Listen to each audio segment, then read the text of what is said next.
So I'm just getting off of work and I'm headed to the gym. And y'all, I wanted to talk to y'all about something. And you don't really think about it as an adult, but it actually happens more often than not. You wouldn't believe how much. And I'm talking about being bullied. It's amazing to me that there are people out there that's willing to bully people to empower themselves. And that's what it is. It's people with very low self-esteem, very low self-worth, and very low self-value who empowers themselves by taking power from someone else. And I'm talking about even being bullied at work. I know when I first started here, I had to make a statement to my staff. And I said, I quote, "It appears to me that y'all are trying to bully me or intimidate me, and that just doesn't work for me." Bullying wasn't talked about in the frequency and in the volume that it's talked about nowadays, but it existed back then when I was young too. Bullying has always been around, but it's being talked about now a lot. However, when you speak of bullying, it's normally children or teens being bullied or being bullies. You very rarely hear people talk about being bullied at work. Yeah, when I first started here, there was two particular women who had been here a long time. One very aggressive one, and one who was aggressive, but aggressive in the tune of her presence, her aggressive body language, her projection of her voice. Then there was one, they would actually come into my office literally and bang on my desk and say, "You need to listen to me right now." I would look in amazement like, wait, what is happening? And so I would have to say, I think you guys are trying to bully me, and I don't understand why, and that just doesn't work for me. And you don't know who I am internally. You don't know my journey to arrive to who you see now. Now, as an adult, you wouldn't think you have to give that disclosure. But I find myself saying, listen, I don't like to be bullied, and I can't be intimidated. Stop doing it.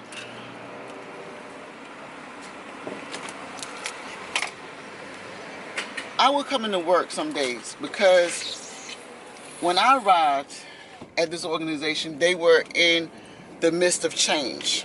They were in the midst of change. Almost to the gym. What I was saying was, when I arrived in the department, the organization was in the midst of change. And being that my staff was so tenured, I got a lot of pushback. Like, no, we're not doing that. Why we have to do that? Everything was a question of everything is not, we're not budging. Which became a constant battle. And I actually had to stand my ground. So I couldn't even compromise. I had to stand my ground and say, listen, no, this is what's going to be done. This is how it's going to be done. And this is the way it's going to be done.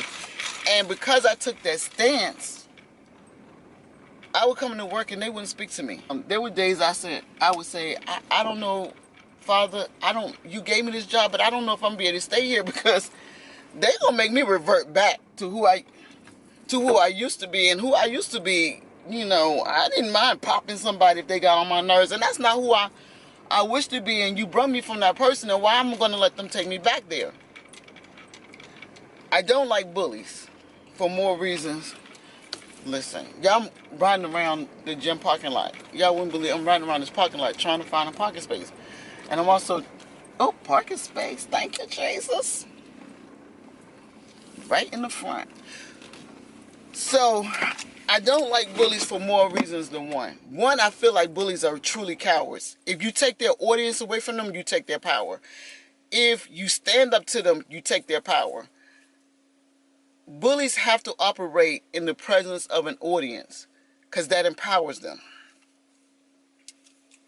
And I bring up this topic because there's some concerns about seating arrangements in my department, and I said, listen, we need to move this person here, so this person, because I have a person in a wheelchair in my department, and I said, hey, we have to move this person here and this person there and this person there so we can accommodate. And the first thing two people said simultaneously is, oh, but this person isn't going to want to move. First of all, we work for this organization. This organization is not ours. Everything we're doing, we're on borrowed time. I am only the managing supervisor because they've chose to hire me. But what if they say, you know what, we no longer feel the need to have that position? Then I'm gone. I don't have anything personally in my office hanging up. I don't have none of my grandkids' pictures, none of my kids' pictures. I don't have Shane on my pictures hanging up. I don't have anything personal. If I choose to leave today, I just pick up my purse and leave. I do not implant myself somewhere where I have no plans on staying. I'm there for a time frame. That's it, a time frame. God has a plan for me, a plan bigger than I can see. And I know this. I know that I know that I know. But I digress. Let me go back to the bullying. So when everybody said, well, she's not going to want to move, my thought process was like, okay, so, and I said this, I've noticed that you guys will maneuver around this one person so not to cause waves. And I noticed that you guys will make yourselves uncomfortable, you will frustrate yourselves, and you will overwork yourself so not to cause waves with this one person. I don't get it. Then you guys come into my office and make generalized or vague statements about your working condition. But that condition is being caused because of this person. What I don't understand is the unwillingness to stand up for yourself. Now, you don't have to be ratchet or you don't have to be aggressive. There's ways to address situations and address them in a professional manner, which is respectful as well. I don't get adults bullying each other. I don't get it. I can't understand it. I said something in one of my vlogs about people coming up to your job and being aggressive and wanting to fight you over he said, she said stuff. Listen, I'm 50. I'll be 51. Don't let them nimbles fool you. I need to take these earrings off. Yeah, I'm waiting for my daughter. She better show up on time or I'm going to be in there working out by myself without her because I don't have time. It's already like 7, 8 o'clock. And y'all don't understand. I have to go home. I did not wipe my makeup. I did not wipe my makeup off. But I don't understand adults who are willing to bully. I just don't get it. I don't get it.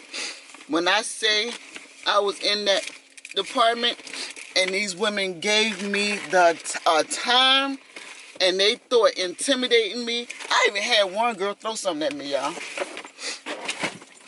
I had one girl throw something. I did the schedule and she was like, you don't know what you're doing. You knew, and threw the schedule at me. I was like, wait. Did she just throw the schedule at me? I need to get up and... No, sit down, calm yourself. You're in control. She's not in control. And I used to say this all the time. You're in control. They're not in control. You're in control. They're not in control. You're in control. Why do I have to talk myself down with a bunch of adults? So I said, listen, you taking my professionalism and my tolerance for weakness. Stop provoking her. Leave her alone. She's not a good person. She's not a nice person. And she operates on anger. She doesn't think things through rationally. She just reacts. Stop trying to resurrect her. And she was like, what are you talking about? I said, sweetie, you operating out of anger. And I get it. You're mad. You get, because you, a lot of your movements, I can tell you're very angry. I know who you are because I was once that person. I said, but see, what you do is a lot of barking. I didn't do barking. I went silent and then I reacted. So we are the same person, but we're not the same person. Our reactions are different. Don't resurrect the person who I used to be because I'm telling you, you're not going to like it. I went to HR the next day and told them, look, I have a right to defend myself. don't know what y'all doing, and I don't know the laws over here in California, because evidently, y'all, this is a right to work for employees. In North Carolina, I could have tapped her and said, look, you are hostile. You are no longer needed. Goodbye. Over here, no, it takes an act of Congress to fire somebody. So I told him, I said, I refuse to be in a situation where I'm going to ball up in a fetal position. I'm going to let y'all know I will fight. I'm letting y'all know what happened. And I started emailing. Every time she got aggressive, I would email.